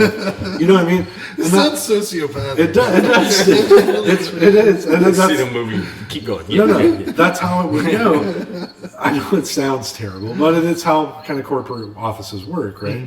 Because you just want to kind of fit in and do your job and then be moved. You like, and if you can, you know, Game of Thrones it enough to side people against each other and they fight each other and kill each other by getting fired or whatever, and you move up. That's kind of how it works. But I don't care anymore. So in this new department I'm in, I'm just an asshole all the time, and I can't stop myself. I don't care. Like, I've worked at this company for 9 years now. Yeah. Can you believe that? I've been working at my place for like 11 years. Right. So you guys know. So I walk in, and so you probably have the same mentality, and you're kind of like Clint Eastwood in every fucking Western from the 70s. You're just like, I don't give a fuck. You sit down, and they're like, hey, did you get that report done? And I'm like, yeah, I got it done. And if I didn't, what the fuck are you going to do? You've been here 3 years. Get out of my fucking face. There's people that tell me what to do now, and I do shit wrong on purpose just because I don't care. Right. So they'll be like, hey, I need this testing done for this thing. And I'll be like, oh, okay. Isn't that your job, though? I mean, I don't want to be a jerk, but that's kind of your job, right? I mean, well, you know, I'm very busy. And then I'll see them doing shit. At first, I'll be like, well, maybe they're busy. And I'll look at them. I see them doing shit. I know they're not busy. And I'll fuck that shit up. And then they'll come to me and be like, oh, this is wrong. I'll be like, yeah, I don't normally do it, so... I'd probably fix that if I were you. I did some of it though, huh? That's better than nothing. But I'm at this point, and my boss now has these meetings with me every 2 weeks where we sit down and talk, and he's like, you know, how's things going? And I just tell him, I used to lie. I used to try to play the game. Yeah. Now I go, oh, I hate it here. I don't like anything really about this job. I'm looking forward to my vacation. That's cool. And the lunch truck's coming. That's good. Like I like pitas once in a while. Those are cool. These are good. But yeah, everything else about this, I don't really care. Yeah, I've said shit like that before. Like since I work for the state of Ohio Department of Liquor. Right. I have to go to these training sessions, and anytime they send me an email that says I have to go to some asinine location like Toledo or fucking where the last place they had me go was where's that place we went when we were fucking kids? You kids were fucking kids? No, we were back when we were fucking kids. No. You better rephrase that. Back when we were kids. When they were children is what he meant. There was it's not Hocking Hills, it's something else. It's like a retreat, nature right? preserve kind of thing. Kills deer plains. No, that's where the rattlesnakes are. Yeah. I can't remember what it was. But it was something like some that. asinine place in the middle of the woods. Yeah. Anytime they have me go into some location for one of these training sessions, I fucking quit. I'm like, I quit. You think I'm going to go in my car to this shit? I always make my boss go with me, and I take her car. I'm like, I'm not doing this. Your car, you're coming with me. Right. Like I throw a fit like a baby. Right. I've told people straight up. I'm like, my car, I barely get here. You want me to drive out of state? What are you, out of your mind? You know? Yeah. I told her, I was like, I am not going unless you go with me. That's it. I'm not going to hang out with it. Right. And the thing is, if I didn't go to it, I'd be non-compliant and I'd get fucking fired or something. Well, and here's the other thing too, on the flip side too. And so this carries over into my personal life. Oh yeah. And like, you know, I meet a girl or something, and I'm just like, I don't care. Like 5 minutes into, and I sound like a jerk, but I'm just like, yeah, that's great. You know, I mean, I have a lot of things going on. Like one girl I was talking to was like, we should go do this thing, and it was like going to some theater where I'd have to pay $40 for a ticket and eating at a buffet at this fancy restaurant where that's like another $60. And at the end of the day, I'm like, I don't want to do any of that. I know that sounds horrible, but I've got money, I've got bills, you know, like I don't have $70 to shell out in one night for something anymore. It costs a lot of money to do stuff anymore. Yeah. So. Everything. Yeah. So I just go, no, I don't want to do that. Yeah, call me when you want to Netflix and chill. Martha said stuff like, "What? Randy he never has a girlfriend." I'm like, it's because he goes out with a lot of girls and then he doesn't have time for their bullshit. It's like, I don't want to deal with it. And she's like, well, he might have to deal with some of it. I'm like, I don't think he does. I don't think he has to deal with anything. He seems to be doing just fine. And, he goes out. I said he goes out with a girl maybe a couple times, gets to know her a little bit, realizes there's some bullshit he doesn't want to deal with, and then he's like, whatever. Right. And I'm not a jerk about it. I go I'm like very amicable. I'm like, this just isn't going to work out. Yeah. Let's save ourselves a lot of time. I think that's the way to do it. Pamphlet. Yeah. On why this And I mean, it's probably hard for a girl to like me. You know what I mean? Like, just think of that right off the bat. Like, I said all of that stuff in a minute. Like, how hard you would have to work. I feel bad for you. Yeah. Because, like, I don't care. Like, it's not, there's things you have to care about. No, there's people who thrive on drama, and they just happen to be single and 38 years old. Yeah, I think that one thing that you are doing is you look at, like, oh, well, that's going to be a problem. And then you're like, well, I could either try to deal with that problem or just cut it off right here before it becomes something that haunts me for a long time. And then I've thrown my hat in the race on a couple of occasions, full, like, oh yeah, I'm in for this ride, and then just get destroyed too, like, and I go, I'm not doing that anymore, like some cheating, lying person who I know cheated and lied, and I'm gonna go, now they care about me, and you're like, okay, or other things have happened, and you're just like, no, I'm not going to. Just don't let it break your spirit, man. Right. Well, I still am interested in dating. Don't give up on love. No, I'd like to meet. I think there's nothing cooler in the world than going someplace and meeting somebody that you find attractive out of nowhere. Right. Like, you weren't expecting that day. You're just out doing something, and you meet somebody, and you have that click. That's pretty cool. Right. But I'm not going to try to find it, and I'm not going to go from VFW hall to VFW hall and bar to bar anymore. I'm just not going to do that. So. And I think a lot of times isn't that easier? Well, I don't know. I've been on that. I've been on that site, and no, because it's the same bullshit. It's just more drama because now you've got people blatantly lying, and then once you get to start to talk to them, you're like, "Whoa, I thought you said this." Oh yeah, well that was true at one time. That kind of stuff. You're just like, what is this? Now this is like a second layer. Yeah. This is even more complicated than just going face to face with somebody and going, oh, you've got a fucking nose job. Yeah. It's also a lot harder at our age to, I would assume, to meet somebody because at our age, a lot of women who are single are not necessarily, I might get in trouble for saying this, but they might not necessarily be the easiest people to connect with on a first date or something, because they've been through some shit. These women are haggard. They've been through some shit. I'm just saying. Reflect that of Takeover TV or its affiliates. Frank's view only. They've also, a lot of women, just like you are, a bit haggard with your relationships because of what most of them have kids. Yeah. They're probably divorced. I'd say or people separated. Are jaded for sure. Yeah. People that are when you get up anybody to of a certain 30s, age, they're you've jaded. been through some shit. Yeah. You've been fucked over by at least one person. I guarantee you. Yeah, you should never take it. You should never take it out on anybody. Of course. No. It just makes you very wary. It just it is hard to be like. You're like, right, okay. Like, I'll give you a quick example. So I was at a store one time, not too, just recently, okay, and I was just walking along, and I needed a particular lock. I think I told you this guy's off air once, and I met this girl who was working there, and she was pretty and kind of neat to talk to, and I immediately thought, wow, this is cool, right? But then she was so rude to me that I immediately went, and I didn't even care that it was her job that she was performing. Right. I was like, I don't even want to try to talk to her. And I probably shouldn't, because this is her place of employment. What a weird thing to do, right? So I'm like thinking on a different level nowadays, you know? Old Randy would have 10, 20 years ago, 15 years ago, 10 years ago. I totally would have I would have been like, hey, so I got my lock. Maybe you want to go grab something to drink after work? My stuff's not going to get I'm going to lock it now, huh? I would have tried to use that as an in, and now I'm like, you can see, I'm a safe man. Yeah, she doesn't want me to bother her, right? She doesn't want me to bother her at her work and have locks, and I'm just like, I don't care. And then some girls too, like, are younger. And you're thinking, well, maybe that's what I need to do. Maybe I needed a younger girl who, like, in their mid-20s now, who can put up with my bullshit a little, you know? Maybe. Who's willing to try, maybe, because they haven't been hacked. They haven't been broken. Right? and then I start to talk to them, and I don't know anything to say to them because they've got a whole different catalog of knowledge. Right. They don't get any of my jokes. They've never heard of some of the movies I reference. The music, we're on a completely different fucking level.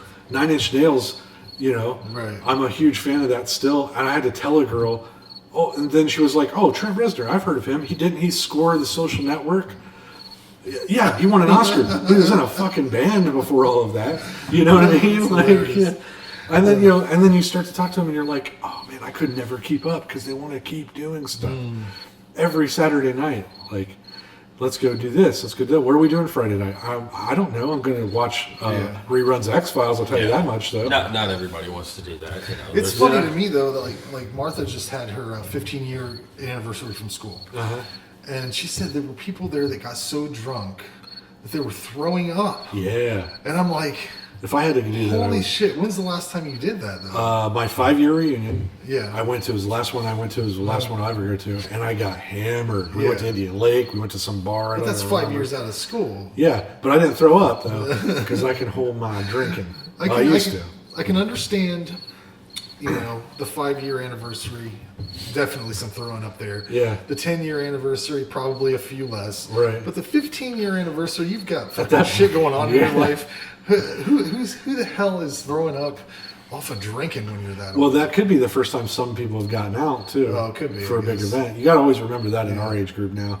If somebody's coming out to something you've invited and you can let them drink, they'll probably do it to excess because it's the first time they've got to do it in like 3 weeks. Sad existence. Yeah. But let's go into a clip from the last round of Horror Show. We're gonna hear the Puppet Master review. Then we'll go into some Bundy and the Spins and Let It Go. We'll be right back. Puppet Master, 1989. Been a while since I watched this. I bought the set a while back. I didn't even watch this in my DVD. I watched it on whatever with Elvira's bullshit thrown in it. This Puppet Master is also known as Death Dolls, The Puppeteer, Killer Dolls, The Devil's Toymaker, and Revenge of the Dolls. Summary for this film: psychics find themselves plotted against by a former colleague who committed suicide after discovering animated murderous puppets.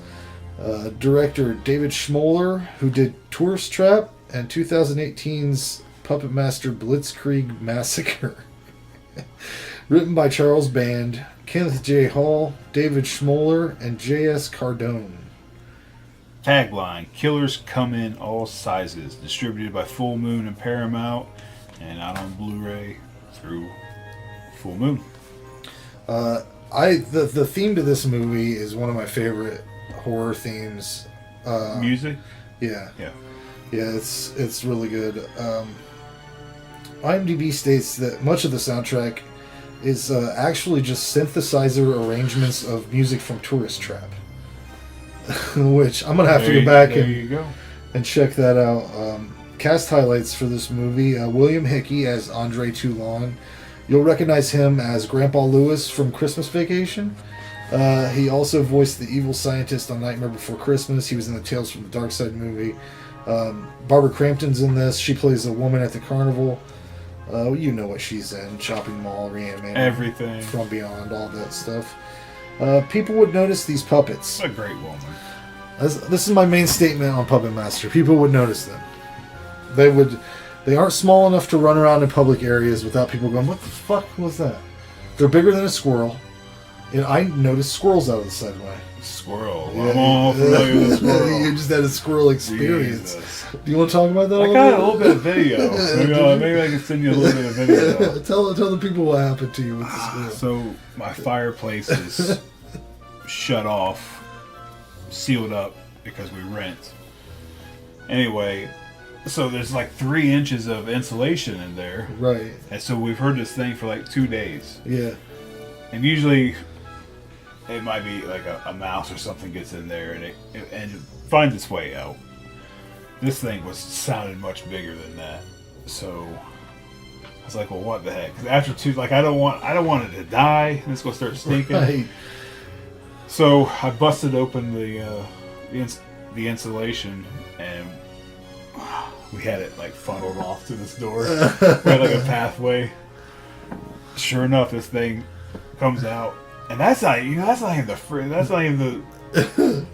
I found a bird skeleton in there. Oh my god! This was a big bird. Like, it wasn't like an everyday robin or something. Like, this thing had like a pigeon or something. Like, I don't know. Could be maybe a dove, a seagull. I don't know. A seagull. I told him that's way bigger. Like, I was looking at pictures of birds in Ohio, and none of them. Did you pull? Was it like a turkey? It was. Its body was about like this. What? And it had a long, rounded beak, and I can't find. I said, this is either a baby vulture. What did I say? A baby, not a swan. Goose? Crane. I said, either this is a baby crane or a duck. And it's even about the size of a duck. What would a duck be doing in my... Anyway, so the squirrel went out. The bird carcasses around here. It would have had to have been way before you would have smelled a duck right Yeah, I never away. smelled anything. I don't know how long it was there. It was just, it was all gone. Anyway, where are we at? I don't know. I was into that. I think I got some video. Yeah, I was saying people would notice these puppets. One of these Nazis. These guys are Nazis at the beginning. That's why I never knew that there was a Nazi thing. Cause I remember you asking if there was the German. Yeah, we watched the tie-in. recent one, and I was like, I don't remember anything about fucking Nazis. Right. What? That was a good movie. But now that I look at the titles of some of the other ones, there's some Nazi type. I've seen some. Yeah, there's Nazi shit. I just wasn't aware. Yeah, did you watch the Elvira version, or did you go? I did. The whole way through. I did. Did you like how they inserted her into? So here, what was it? 13 Nights of Elvira. Yeah. Which, by the way, she still looks good, don't she? Yeah, that's amazing. Her teeth looks a little bit old, but the rest of her. Yeah, they might be fake. I'll be honest. Who knows? I don't know. They might be veneers. A nice veneer. But yeah, she keeps popping up. Yeah. Random times. Some of the stuff she said was actually kind of funny, but other times I was like, "Get off my screen!" Like, and she would pop up over top their dialogue. Yeah. So you'd miss a couple words of what they were saying. It was all right. Some of the stuff was funny. But. During the slower parts, it was all right. Let me see. I'll always like this movie a lot. It's not as good as the later Puppet Master movies because it's not about the puppets as much. Movies? Oh yeah, no. This is the other ones are way more fun, if I recall. And you don't even see my favorite Puppet Master puppet is 6 Shooter, and you don't even see him until fucking 3 or something. I think I like Torch. Yeah, he's good too. Yeah. Well, that's part 2. I'm not 2 and 3 yeah. is better. I think I remember liking 2 and 3 better than this one. I think my go-to was always 4 for some reason, but I don't remember why. Like I said, I've got the set and I haven't watched them yet. I'm sitting on all this shit, mainly because I got kids running around. I don't know which one's appropriate and which one's not. It seems like they always throw porno in the middle of Puppet Master movies. This one, like, completely do not remember. I do not remember psychics. I do not remember. There's barely any puppet shit. There's like 12 minutes of puppets. A lot of it's these psychics in their fucking dreams. And learning whoever this. What's his name? Toulon? No. Oh, the other guy. Guyver. This is my problem with it. The puppets seemed friendly at the beginning, right? Yeah, with or Toulon, he said they were harmless. So this asshole's made them bad. Right. Now they're just... Okay. Because they almost seemed, at the beginning of the movie, they almost seemed like those fucking... he said with me they're harmless, but I fear what they'll do with someone else. The thing that bothers me is I don't know shit about Toulon. But you know what I do know a lot about? These goddamn psychics. That was a good headshot scene, too. Yeah, that was good. He takes a bullet to the brain. That was good. The whole time I kept asking, who the fuck gives a shit about these psychics? I came for murderous puppets. I know all these psychic specialties, but I couldn't tell you shit about Toulon, his puppets, or even the psychic that's dead in the casket, or dead, or alleged, whatever. It's about the. It's not about it's about the psychics. But I don't give a crap about any of the psychics. Puppets. Puppet Master. I guess it technically is about the Puppet Master. It's not about the puppets. If it was about the puppets, they could just call it puppets. But they kill the Puppet Master in the first 5 minutes of the movie. Yeah. Like, I would have loved to see him. Well, the new Puppet Master gets killed at the end, though. That psychic. I like that guy, whatever his name is. I did not write it down. He's in some other stuff. I like him. The first puppet kill you see is Pinhead smash a woman with a fire poker around the 40-minute mark. That's where you get your first real taste of some puppet action. It's a little slow. Because you learn about these psychics. You got to get all that information about the psychics. I don't like any of them. No. Kill them all. The puppet should have had a buffet. It should have been a gore fest. What'd you think about how they did the puppets whenever they it looked good. Yeah. I thought it looked surprisingly good comparing that to Basket Case. I like the way the puppets look themselves. Yeah. I like the stop motion. They The did best a part good about job. movies is the puppets. Funny thing about Pinhead is that when it shows the human hands, they used a midget. Is that the right term? I don't know. A small person, a little person. That sounds more demeaning to me to say little person. Small. Whatever. For those scenes. I dig all the puppets except for Leech Girl. Just stupid. Really? No. Just stupid. I liked her. It's a non-lethal puppet. How many leeches would it take to kill That's a man? not the point. She's Leech me up, bitch. Leech me. It will do it. It takes forever. She's a little naughty puppet. I mean, she came in and was being all nice at first. Yeah, it would take forever though for What would her. you do if that crawled up on your bed? Oh no! Kissing on your nipple a little bit. I mean, are you gonna stop her? Yeah, probably because I've seen Puppet Master. I know what's up for me. Then she spits out those leeches. It's like she's barfing up like a penguin barfing. Elvira pops up on my screen with one hanging out of her. Oh mouth. yeah. I don't know how many times I hit. Get off my screen. Thank you, but go away. Watch this movie, Elvira. Elvira, you crazy girl. All the nonsense with the psychics and their various nightmares, I had totally forgotten about since the last time I watched this movie. There's a reason. It makes you seem like you're watching two separate horror movies at the same time. One is about killer puppets, and the other one you're trying to figure out. The other one's a supernatural psychic ghost story. It seems like. I love movies that take place in big hotels or apartment buildings. I think that they made that the one we watched, the newer one. It seemed like the same place, so I don't know if they used the same hotel or not. I think a lot of the Puppet Master movies happen in this hotel, but I'm not sure. I might be wrong. Maybe they take place in space. Maybe it's supposed to. I don't know. But this movie has a similar feel to like Demons 2. It's a big apartment complex in that movie. Critters 3 is a big apartment. It's just big spaces. Lots of places to go. So many hilarious punching and kicking sounds at the end. These guys are really they're biffing each other. Like, it's a punch fest, man. The end is a bunch of punching. These guys are really punching it out. Good stuff. I read on IMDb that they had to make the blood green. Do you remember that at the end? Yep. Because they his fingers cut off, right? Yeah, they were looking at maybe getting an X rating. I don't see how that's possible.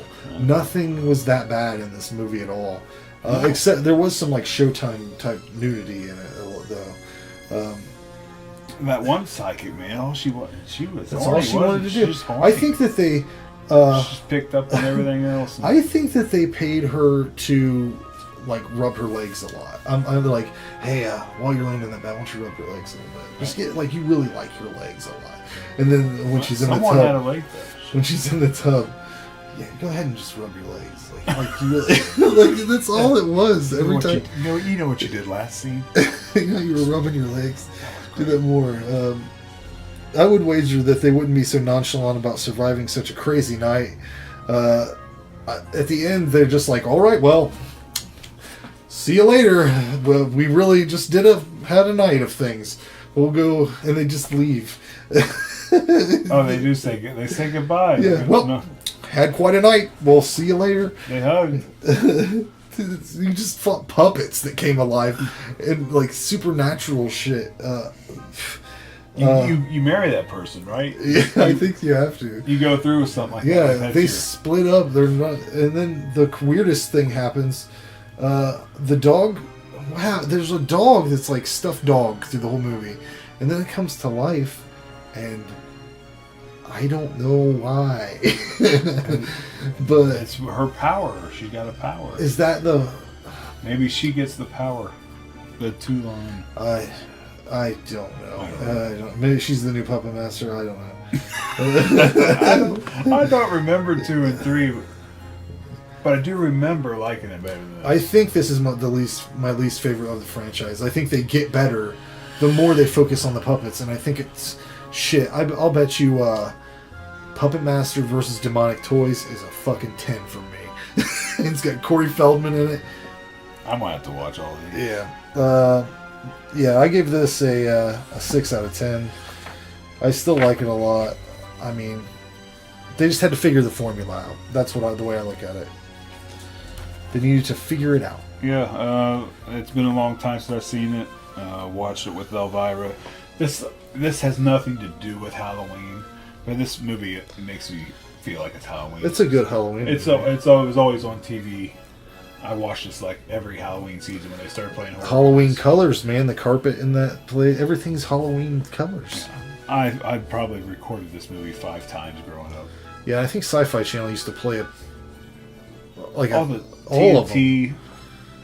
I remember back to back. I think they all played them. USA. Up All Night. Yeah. I like the way the puppets look. I like the stop motion. The puppet POV shot too. I like that. The opening scene, him just running around the outside. Yeah. That's the part where I say that somebody would have saw him, because there's a dude that looks at it. Yeah. Now he gets out of the car. Yeah. Yeah. He's looking. He's like, yeah, that's a fucking little puppet guy. Yeah. They must not want to shoot that scene. I'm a Nazi though, so what can I say? Jeez, right here.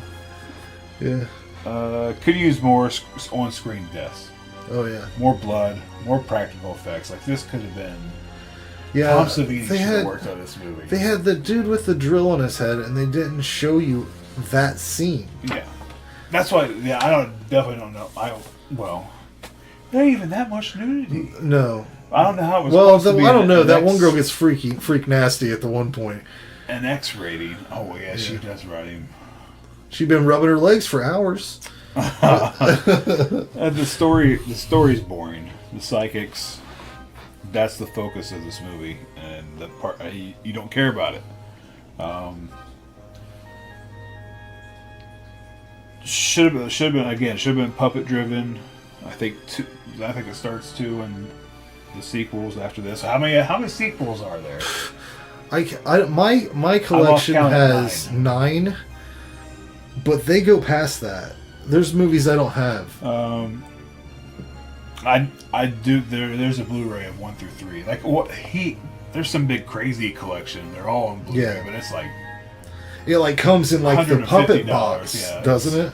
Yeah, I ain't gonna pay that. No, you can get it on Amazon. The collection I have is probably all the good ones. I don't know, except for the new one.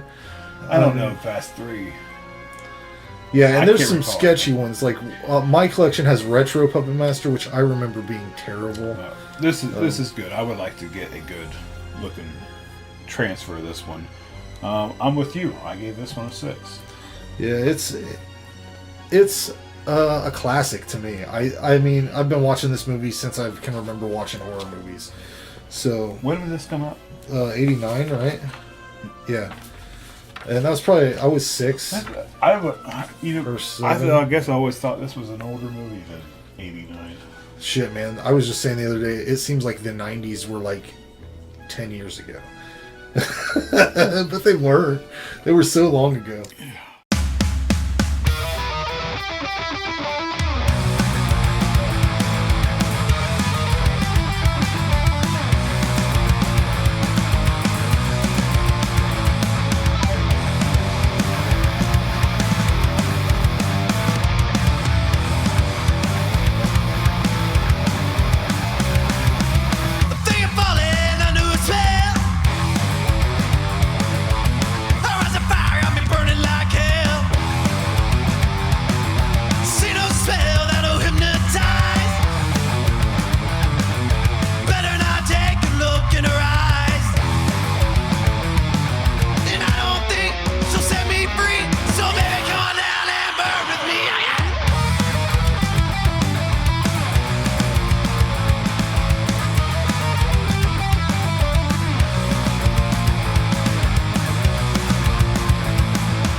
Suffocate ain't welcome here.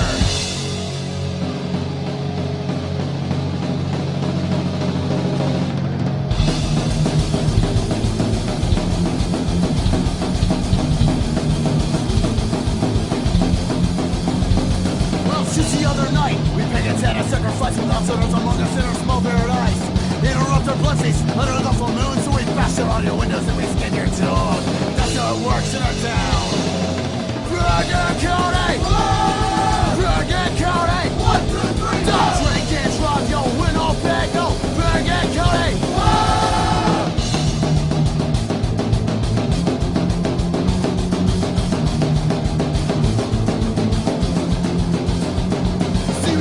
Pagans, we all work together. We orgy and we kill. Sometimes enough in order those things in your cupboard.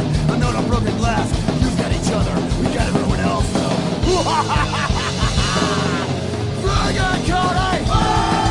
Pagan Country! 1, 2, 3, don't drink and drive, yo. Win on bag, yo. Pagan Country! Die in flames! Die in flames! Pagan Country! Pagan Country! Don't drink and drive, yo, we're no Pago. This is our town, so go! Okay. And we're back. We're going to wrap the... I'm going to have to restart because that was very weird. Oh, I'm sorry. Dick. Oh, shit. Welcome back. This is ZTO Radio. You want to play the Hardin County's the sort of place where? Yes, I have one. Okay, go ahead. You do? Do you understand this? No. Well, we say Hardin County is the sort of place where, and then you fill in the blank with some. Oh, like, so this is an improv game. Kind of a little bit. Hardin County is the kind of place where Yeah. you pull your car into the Walmart parking lot and get out on a 89-degree day, and the truck parked next to you with the windows rolled up still smells like body odor. There you go. I swear to God, smell BO. Go ahead. Oh God, I don't even know if I have one. I should have thought some up before That's right. before I pitched this. Let me think of something that's happened to me recently. Oh God, man, I'll tell you what. Hardin County is the sort of place where you're 35 and you throw up outside the fucking golf course. That's what at your anniversary or whatever anniversary. Your class reunion. Yeah, class reunion. Do you have one, or did I pitch a bad thing? Oh no. I guess you could just start literal. Hardin County is the sort of place where you can hit a Amish person driving a buggy with your car. Mm-hmm. That's true. On the road.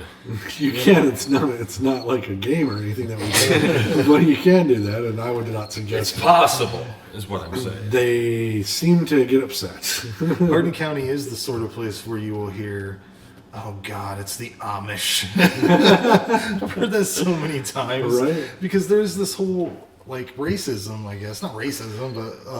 yeah, they're against the Amish. They don't like them. They don't like it because... Xenophobia? They're always trying to get free stuff, which is kind of true. I've had them stop me several times outside the store while I'm throwing stuff away, like, what you got there? Right. Well, and here's the thing, though, because we can also say Hardin County is the kind of place where you can hear things like that say, oh, God, here's the Amish, and then they immediately call them when a barn needs built. You know what I mean? Or something, some sort of work that they are specializing in. Or I need timber. You know, like, the people around this town crack me up. They get so pissed off. I mean, there's some wealthy Amish families in this community, and they get super pissed off because they don't pay taxes because of their religion, but they call them right up when they need a cheap addition on their homes. Or need their chair fixed. Yeah. They're the only people that fix chairs. Right. So. Oh my God, they make the best soap. Let me tell you. I won't eat their food. I'll be honest. I won't do it. It's just a sanitation thing. And I bought Martha brought home an angel food cake from the Amish one time, and it fucking smelled like kerosene. Yep. So no, thank you. Right. I mean, they have different cooking standards. It's just a fact. They let their milk sit out. They've probably got flies at their farm. I'm not judging them. I'm just saying, I'm not eating your delicious apple pie that's probably got Fly Guts in it. Thank you. And if any Amish are listening and they're offended, You're not Amish. No. Your If God there's doesn't any like Amish you. listening, you're not Amish. It's Rum Springer. Yeah. If it's Rum Springer, what are you doing listening to this? You should be getting laid. I just can't imagine that, like, whenever they give them that choice, how does anyone ever go back to it? Right. Because I would be like, so you guys don't want anything to do with me anymore if I go and play a PlayStation. Can I tell you? I'm going to have, do you see what they have? They have so many cool things. Can I tell you what it reminds me of? Every time somebody tells me that they are, you could go out and it reminds me of the movie A Blast from the Past. Do you remember that? Yeah. Where he comes back and he's been living like it's 1949 or whatever, and he comes out. Just imagine that walk. The first time you walk into a mall, you would just come all over. Whoa! They've got this. What? You don't have to go out to get water. They've got it in tiny bottles. Whoa! Wait a second. Your horses are in this car. Right. This food is already made. When I worked at toilet is indoors. I worked at Walmart for a while, and they would come in there just to get like fabric and some other things from the grocery department. But you'd see them push these kids in these carts, and they always have those big TVs in Walmart, like advertising stuff. They'd be looking at those like they were the holy grail. Oh, right. When they passed by them. But the funniest thing was this dude that ran the department. I was in the meat department. For some fucking reason, they put me in there because I don't know shit about meat. Right. But he was like, "We're gonna get in this stuff for the Amish," and I'm like, "Do the Amish buy meat? Like, I don't think the Amish buy meat. I think they just use what they have. They slaughter themselves." But he was getting weird shit like tripe and chitlins, which is basically the same thing, I think. Yeah. No, hog intestines. But it just sat tripe there. is beef. And What did they want it for? They didn't. eat. He thought that they would eat it because he had a perception of Amish, I guess, as hillbillies or something. I don't know. Well, they would just buy tripe. Yeah, they're not stupid. You know what I mean? They may eat it, but what I always heard about tripe and that sort of stuff was that was stuff that was given to slaves back in the day, and that's how hot sauce became so popular amongst the community because they would put it on their shitty stomach food. Yeah, I've heard that too. Chitlins definitely smell like shit. I don't ever want to eat one. I've had people offer. Don't. And if they try to tell you, no, you just haven't had them done. No, we never sold them. It's not a texture thing. It's not. It's just shit. Not It's good. from shit. We would It's always. shit. I mean, I might eat it if I had to live. That's Oh all yeah, right. yeah. You know? I think that I had to whole deal lot with of it dead though, because raccoons. since we didn't sell it, we had to dispose of it. And the way Walmart disposes of old meat is they cut open the packages, dump it all into a big trash can, put a lid on it, and then the dog food company comes and takes it. Oh my god! So that's what's in your dog food, ladies and gentlemen, is whatever the fuck Walmart throws out. So everything, you know, Yeah. from hot dogs to tripe to steaks, they're getting everything. Yeah. But it's old and rotten. So think about that. What have you guys? What have you been watching, listening to? What's going on in your entertainment spectrum? Are you looking at me? Huh? Yeah, sure. Oh, nothing really. I haven't had time for anything new. I'd like to, a few new shows I might get into, but new movies, same old, pretty much. Top Gun Maverick, really want to watch that one. That looks good. As soon as it comes out.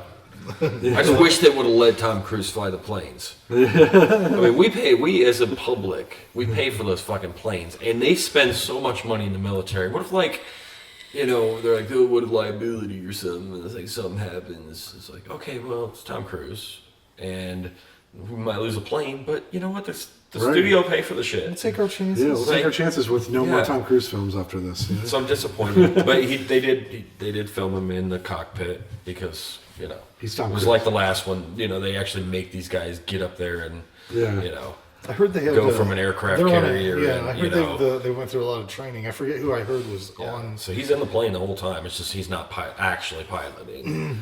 I think I heard one of his co-stars. I can't remember who the fuck it was. Maybe it was John Hamm. Is John Hamm? I don't know. I think John Hamm. I think John Hamm's in the movie. It's got Ed O'Neill. Yeah, I did see him. And he was in the trailer. But remember, Tim Robbins was in the movie. I haven't heard about him. I know Val Kilmer is supposed to have a bit part, like, real quick, because he's got throat cancer. Yeah, I was going to say he's not in the best shape. But, yeah, I remember Tim Robbins and him were in it, so... We'll see. I don't know. We'll see. That looks really good. I have been watching on Viceland, which is a channel I didn't know that we have here, what we do on our cable. The show called Terror, not The Terror, that's a different thing on AMC, but just called Terror. And it's this guy, he's a journalist, he goes from different countries he starts with where Al-Qaeda was created and talks to them, and then goes to each country after that has now adopted those ideals and ideology, and to see how it changed, and why they're doing it. And he literally like gets into some crazy shit. I bet. And then another one that's on the same channel, Viceland. Is you got Zika. Yeah, now I got Zika virus. But is same channel, Viceland. It's called The Devil That You Know, and it's a documentary. Same kind of thing. A journalist. He goes into this neighborhood where this kid he took the name Pazuzu from The Exorcist. Yeah. But he had this house, and he just had people over, and like was an anarchist and stuff, and Satanist is what he called himself.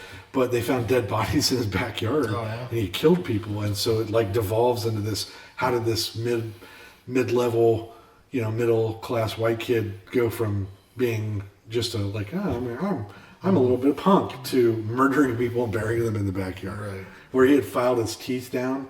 Oh, yeah, and had tattoos on his face and shit.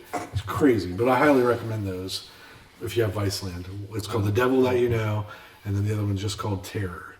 Unless it's on a streaming. Yeah, you can probably find it on. I would find it in the ether. Just pull it down. Pull it down with your pyro hook. Yeah. I've been watching What We Do in the Shadows. I just finished that. That's really good. You like it? It's good. I want to watch the movie. I think the movie I'll like more. Yeah, the movie's got way more. If you liked that humor, it's way more fun. And I think I would like to see Jermaine Clement. And isn't he doesn't he play one of the vampires? Yeah, he's the vampire that's married.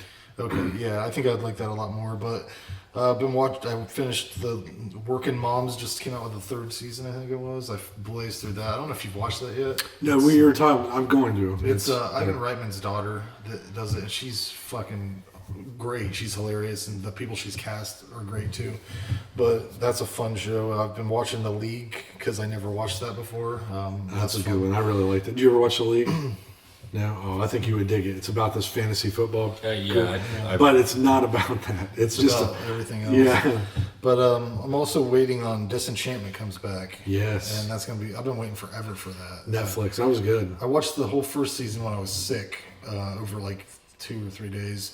And it was just fucking a delusion because I was on so much medicine and shit.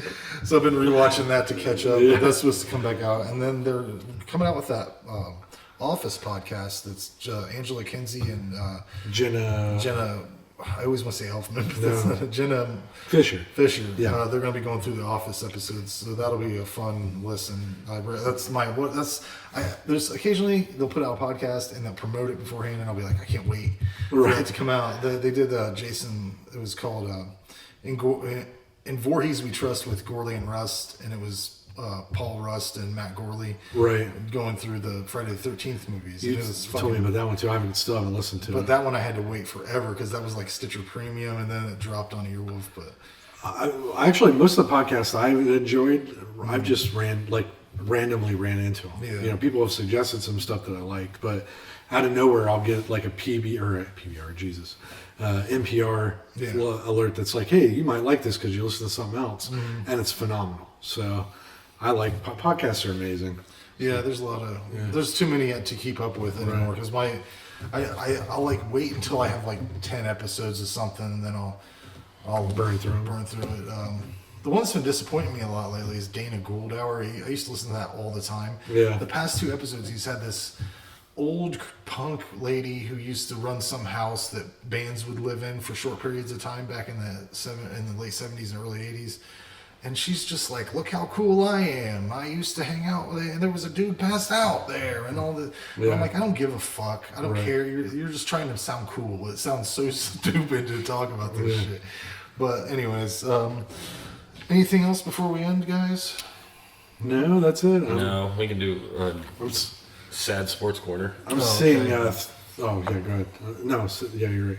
Go for it. Oh yeah, as you can see, got the rep in the Bengals here. Just lost again, 41-10, I believe. What's their record? 0-2. Yeah, we have not won a game yet. So, you just started. So. I know, but you think they'd start off with a 1 win, just to get the ball rolling. We always got the Buckeyes, though. Yeah, we always have the Bucks. We got the Buckeyes. I bet Frank loves talking about the Buckeyes. It's like the people of Alabama always say. Like for everything though, because they have no major sports teams in Alabama. There's I don't know what would be Georgia's kind of the closest, or maybe New Orleans. So they maybe piggyback in the NFL, but like really, that's the answer to everything. Well, at least we got the Tide. Yeah, right. We got the Tide. We got the Tide. So. The one thing, you live in third world conditions, at least. I don't care that people love the Buckeyes. That's fine. Whatever. Like whatever you like. But the thing that I hate is whenever someone just assumes that I care. Right. And then they come up to me and they're like, "You watching the game today? Or did you watch the game?" And I'm like, "Nah, I don't really care." And they're like, "What? What? Yeah. You don't love the Buckeyes? Come on, man. What's wrong with you?" And I'm like, "Well, I don't know. I just never gave a shit about sports ever for any reason." The only time that's appropriate to do is if you're wearing team gear on game day. Right? Yeah. That's proper protocol. Yeah. If you're wearing team gear on game day, that's when you can talk to somebody I've never about. worn. Right. If you've got your Masters of Universe shirt on, right? Yeah. Right. And I'm all dressed in Buckeye gear, I'm like, oh, that guy clearly doesn't care. And I wouldn't bother you with it because I'm I've not had an it happen asshole. so many I times. think I'm wearing a red shirt. Right. Shit. And then a lot of times they'll be like, well, you don't like football? Well, you gotta love basketball, right? Right. The Cavs? And I'm like, no, I don't care about none of it. Yeah. And they're like, What about the Indians? Indians? Well, you're an American, so you must like baseball. Come on, it's America's favorite pastime. Hey, come on, the Blue Jackets. and then I always say, I'm more of a pro wrestling guy. And then they're like, oh, you. Yeah, that's weird. Yeah. I had to, after me and Randy went to the last wrestling event over in Lima, we came home and my oldest son was shitting on my youngest son about going to it. He's like, oh, wow. It was the weirdest shit ever. I had to defend wrestling to my oldest son. Yeah. Because he's like, "Dad, tell him it's not real." And I'm like, "Luca, did it look real?" And he's like, "Yeah." And I'm like, "That's all you need, right?" And he's like, "Yeah." And he's like, "But is it real?" I'm like, "Listen, I'm not gonna lie to you. It's predetermined. They know what's gonna happen.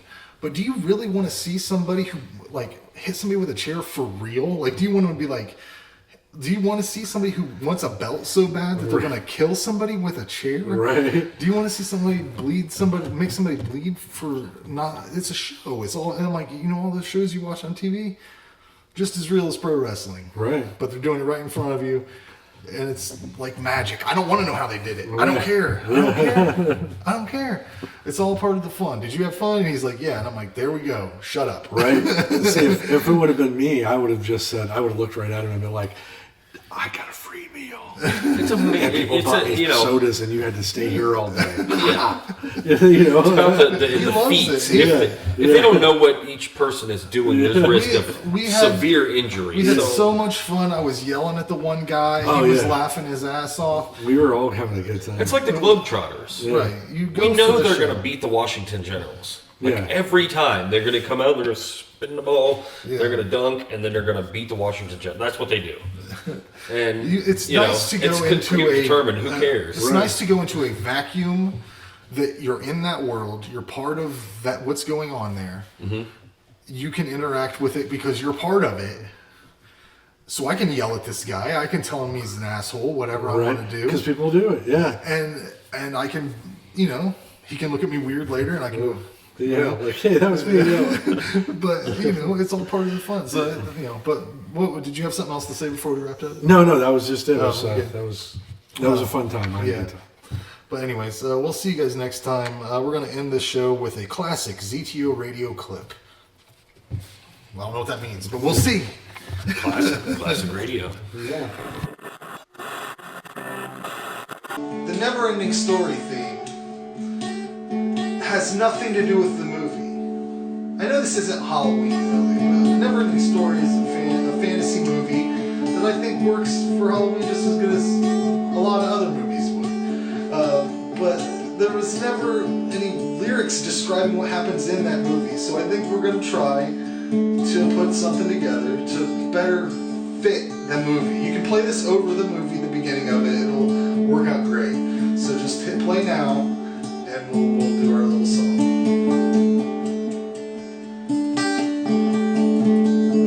I don't know where I'm going, man. I got a feeling. Here comes Bastion. He is flying on the dragon's back. He's a luck dragon and he's flying all around with Bastion on his back. And Atreyu was shooting buffalo with his arrow, purple buffalo. This movie is really about people writing things. There's a guy, Scott, who rides a bat, Scott. And there's a guy who rides a snail. They ride snails. And there's a giant rock monster who rides on a little bicycle or something like that. What the fuck is that thing? I don't know. It's a tricycle. A bicycle. But what else happens? Bastion gets to name the princess at the end. And the Ivory Tower is threatened by the Nothing, which is a wolf. And there's a big turtle in the swamp. Your horse has died. Your horse has died in the mud. It's so sad. It's so sad. The horse has died in the mud. Horse has died. And the giant turtle's really a shit. And then there's a guy. He's like a scientist of space, and he has figured out the power of the Orin. That's a much better thing. That's what I'm saying. You gotta have something about that stuff, you know? They don't mention any of it. It's just a never-ending story.